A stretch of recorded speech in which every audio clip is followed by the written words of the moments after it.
Hello, everyone, 401wrestling.com. This is Bill Apter, and welcome back to the Apter Chat. Another great edition of the Apter Chat. Thank you for all your great comments that you've been sending in the past few months right here at www.onewrestling.com. And you notice I don't say, like a lot of people, www. I say it like it is, www.onewrestling.com. And you can follow all our videos, of course, at onewrestlingvideo.com. As you know, here at Apter's Alley, you are in Apter's Alley right now. We have a lot of guests coming through the door unexpectedly, and some people calling unexpectedly. And I've got a guest tonight who watched the interview that I did with Eric Bischoff, where Eric Bischoff says that although he's friends with this guy, sometimes this guy kind of like, quote unquote, pisses him off when they talk about WWE versus WCW. And that man, you all know out there from the past as Brother Love, but I know him by his non-character persona, Bruce Prichard. He's done everything in pro wrestling, sports entertainment, and right now he's down here via face-to-face here with Bill Apter in Apter's Alley. Welcome, Bruce. First time here. Thank you, Bill. And I was just about to say, but right now, the first time on Apter's Alley. So it's a pleasure. Thank you for finally inviting me on. I'm looking forward to it. Well, we are so very glad to have you here. So first of all, before we get into this great event, which you're going to be the opponent of Eric Bischoff on Royal Rumble Sunday at Dave & Buster's in Philadelphia, Pennsylvania. And all the details will be right under here so all you fans can see where to buy your tickets. And Chris Jericho is going to be the moderator. But before we talk about all that, several other things I want to talk to you about. First of all, update the world on what Bruce Prichard is doing these days. Well, tonight I actually got to go to the Friendswood High School wrestling meet and watch my daughter compete. They had a great outing. As a matter of fact, unfortunately, I'm not bragging about this part, but unfortunately, they had to take her opponent away in an ambulance. Her opponent collapsed after the match, so I don't know if that's good or bad. A year ago, my son broke his arm in a wrestling meet. So I'm in Houston, Friendswood, Texas, and living and enjoying life, and just trying to stick my hand in wherever I can in the wrestling business. I'm helping Booker T with his reality of wrestling promotion here locally in Houston, and having a blast.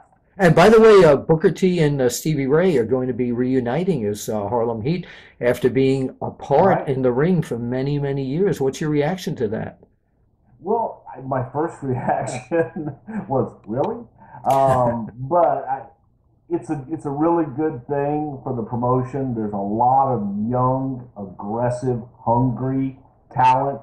And it's going to be good to see the old timers mix it up with the newcomers, and I think everybody's going to learn something that night. I don't think Booker's going to like being called an old timer, but and they won the and of course they were tag team champion plaque winners back in the days when I was with Pro Wrestling Illustrated many times. So just a great team, and it's just good to see that their spirit is alive and reality of wrestling, and you can Google that, of course, and find out what's going on. Now, question number 2. What's Brother Love up to these days? Brother Love, I think, is in a special casket prepared by The Undertaker, living in Hiatusville. Okay, all right. We were trying to check. By the way, if you notice that Bruce's camera is going a little out of focus periodically, that again is the wonders of autofocus on his new webcam. So we got to ask him to try and stay right in focal length. I'm trying, Bill. I have something. Trying. Yeah, I know. Hold on. I have something I want to get behind my camera here. This guy is going into the WWE Hall of Fame, and everybody's saying, man, it's about time. Tell us about this guy going into the WWE Hall of Fame, Bruce. The Macho Man Randy Savage. Everybody does one, don't they? I traveled up and down the roads with the Macho Man for many, many years. I know you did. Good times and bad. I Yeah. love Randy to death. Really, there are only three words. It's about time. And the fact that Randy finally goes into the Hall of Fame, finally, it makes the Hall of Fame whole, Yeah. you know, Yeah. in a big Yeah. way. And one of the most deserved individuals ever to go into that Hall of Fame, in my opinion. What? Long overdue. Who's the other one person, let's say, if you could pick out of a hat, who's still not yet in the Hall of Fame, who you would love to see in there? Well, it's not, I think the first name that comes to mind is Michael Hayes and the Freebirds. Oh yeah, yes, of course. That's a personal choice for Yeah. me. But it's a good choice. It's a really great choice. So many. Wahoo McDaniel, Yeah. Yeah. Hall of Famer. Yeah. When they were in Atlanta, I thought Mr. Wrestling #2 Yeah, sure. was somebody that. Actually, his mask is, I don't know if you can see it, but No, it's not up there. I don't no, see Ray. well, hang on a minute. Hang on a minute. Now Rodriguez. I rarely get up from my chair here at Apter's Alley, but he's got a, and you remember how he talked, right? He was, hey, boy, Friday night at the Omni, I'm going to get you, Tommy Rich. Yeah, we love him. We still talk to him regularly. But there are a few of those guys, that you look at Dick the Bruiser, Yes. who in his own way, Paul Bosch, Sure. people that. And Paul Bosch, you worked for him for how many years? For 14 years, from the time I was I remember that. 10 years old. I remember worked for that. Paul Bosch. But there are a lot of greats, from Roy Shire, guys that if it weren't for them, there would be no WWE today. Yeah. So as you go through it, and I'm a little bit partial to, again, the likes of Johnny Valentine, and Yeah. Wahoo. There's so many. Eduardo Carpentier. Yeah, we could do this. We could do this all night. So if you fans are watching this and you'd like to chime in on YouTube, right in the box underneath here, make sure you give us who you think should be in the WWE Hall of Fame. Let's move on now to the main reason that we brought you down here to Apter's Alley face to face is the big debate coming up.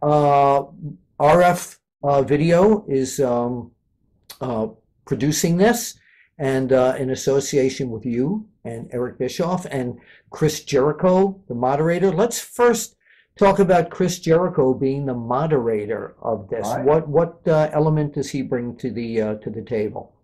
Well, the cool thing about having Chris Jericho involved is that we announced this idea. This was something that Eric and I had talked about, because when Eric Bischoff and Bruce Prichard get in the same room, and I'll clarify that, by the same bar, and we start with our Coors Light, the conversation always gears itself towards business. Yeah. And we were on completely different sides. We were in two completely different worlds. Yeah. And Eric only saw his side, and I saw my side. Yes. And they were very diametrically opposed. So we get into friendly disagreements, let's put it that way. Mm-hmm. But again, like he said, I'll say it, Eric and I are friends, but we agree to disagree, so to speak. But we both are very steadfast in our beliefs of what we did, how we did it, why we did the things that we did. And it's a good, healthy debate between us. And we said, why not take it on the road? Yeah, yeah. We announced this concept, and within less than 24 hours, Chris Jericho had called and said, I'd love to be a part of it. How can I help? We did Jericho's podcast. And in the middle of it, Chris again asked, how can I want to be a part of this. Yeah, you could feel the excitement, couldn't you, in his tone? Sure. You're going to be in Philadelphia. Why don't you come down and moderate? And Yeah. he jumped at it. And so it's another exciting element because Chris was on both sides. Chris was at WCW at the height, and Chris was with WWF at their height. So he's got a unique perspective as well, but he's going to kind of referee and keep the debate controlled, so to speak. Okay. And I think it's going to be, as I told Eric Bischoff, when you talk about the Monday Night War, we're going to be reliving it live in person on Royal Rumble Day at Dave & Buster's. And no holds barred, no questions barred. The fans will be able to ask questions. Of course, and I'm going to just bring up a little piece of what Eric said. One of the things that he pointed out was that the Monday Night War series on the WWE Network, which I was a talking head on several of the broadcasts there, seemed to make out Vince to be the victim. Do you feel that Vince was the victim? I think Vince feels that Vince was the victim. Okay. It was a different time, and at the time, we were not a publicly held company. It was a privately held company. It was all Vince's resources. We did not have a blank checkbook. We didn't have the resources of a cable company to put us on at any time and promote us the way that Turner Broadcasting was able to promote Nitro. Right. So it wasn't like, oh, hey, poor WCW, that we were the bad guys. We were fighting for our lives, literally. I remember. They had an endless supply of cash, endless supply of resources. Everything that we did, that we got, we had to fight for, fight and scratch for. Yeah. So when Vince looked at it and said, do I have $100 million to throw at this? Sure. At that time, he did not. Yeah. And did Ted Turner have that kind of money? Yes, he did. And Turner did allow Eric and the powers that be at WCW to spend the money freely. Spend it how you see fit. Yeah. We had to watch every single penny, day in, day out. Mm-hmm. It was a big difference. So it was literally a billionaire Ted against.